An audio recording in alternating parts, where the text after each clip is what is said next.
Assalomu alaykum azizlarim. Toshkent viloyati Qibray tumani mehnat mahalla fuqarolik yig'inida juda ham arzon variantga kvartira chiqdi. Bitta xonadonni bo'lib bo'lsam degan odamlar uchun juda ham qulay ekan.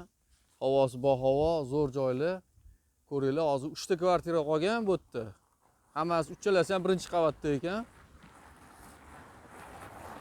Sharoitlari gaz, svet, suv hammasi kelgan, kanalizatsiyaga tortilgan. Birinchi kvartiramizni 42 kvadratlik qo'llangan, korobka holatda beriladi kvartira. Korobka holatda beriladi. O'zingizga moslab to'g'irlab olasizlar. Bu 42 kvadratlik. Hozircha shu narsalar turganligi uchun sotilmay turibdi bu ham. Sotilish kerak. Podez keng ishlam qilingan. Bu ikkinchisi mana 42 kvadratlik, yana bitta ikkinchi anaqasi joyi. Oynalar ikkitadan, 3 tadan qo'yilgan oynalar. O'zingizga mo'ljallab kvadrat kichkina bo'lganlar hamyon bop oxirida narx aytiladi. Juda ham zo'r narxda, qulay narxda, ham shahardan ham uzoq emas, shahardan uzoqlashib ketmaysizlar.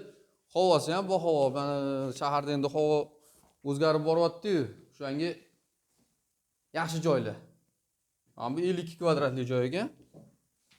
Mana hozir bolalar quruvchilar bu yerda istiqomat qilib turishibdi. Vaqtinchalik mana shu 3 ta kvartirani bitirishganligidan keyin, fasad qismini bitirishganligidan keyin chiqib ketishar ekan.